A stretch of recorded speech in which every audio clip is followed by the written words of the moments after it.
This is the story of how my village survived Ebola. Bats brought the tiny Ebola germs. Too small to see. So small, yet so dangerous. Without realizing, Grandfather rubbed a little blood in his eye. Ebola germs came into his body.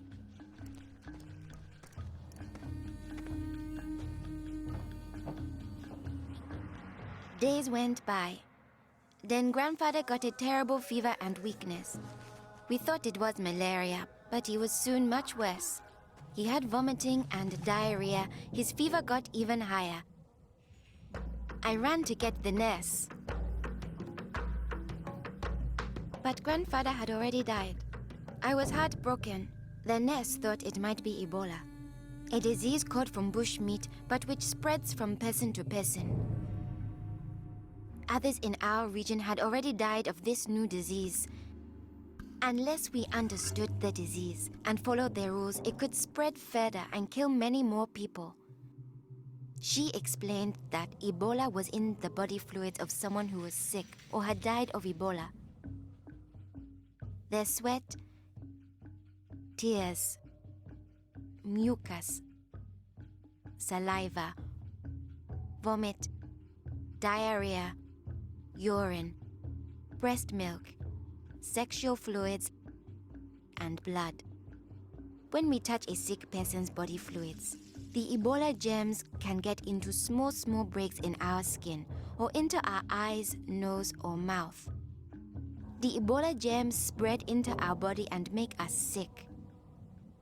When somebody dies of Ebola, that body is much more contagious. No one should ever touch the dead body.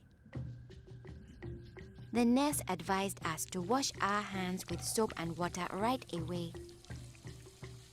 She contacted the trained burial team to help us bury Grandfather's body safely. The burial team came. They comforted us and explained what they had to do to protect us. The team wore protective clothing that kept them safe from the dangerous germs.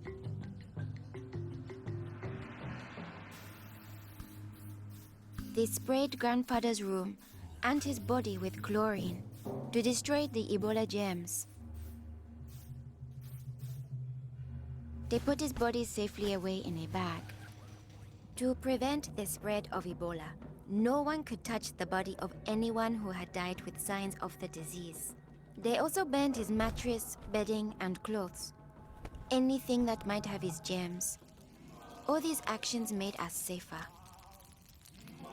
It was too great a risk to follow all our traditions, but we still honored Grandfather in the time of Ebola. Our chief gathered all the villagers together after Grandfather's death. He explained that it's natural for us to fear Ebola, but if we trust in our health workers and follow their rules, we could stop the disease. The nurse explains to us, when a person has symptoms such as fever, don't touch them. Get them to the treatment center right away. They will have the best chance of surviving and they won't spread Ebola. She advised us to wash our hands with soap and water many times a day. The whole village agreed to follow these rules.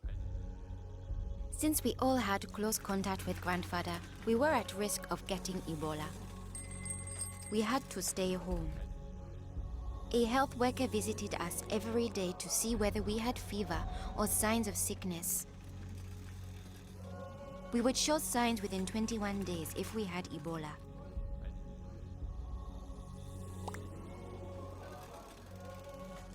Many days passed, and I thought we would all stay healthy. But one morning, I found my mother burning with fever. I knew I couldn't touch her. She was now contagious.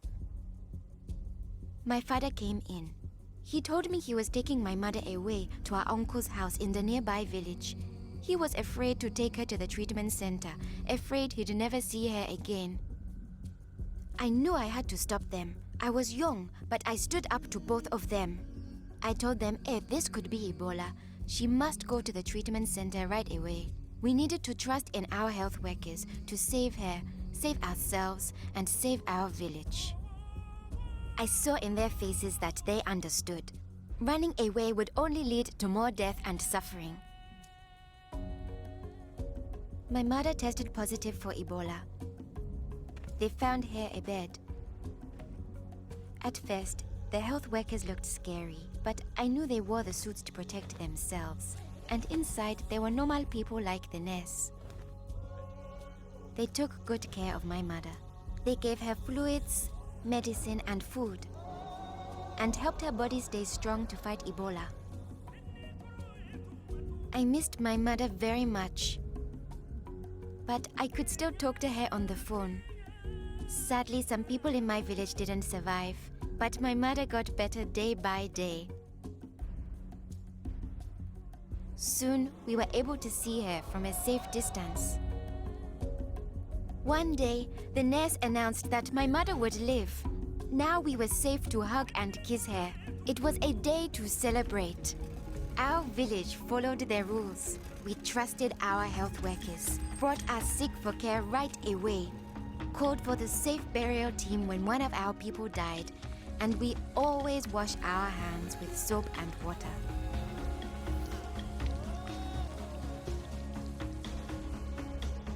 Our village survived Ebola. Yours can too.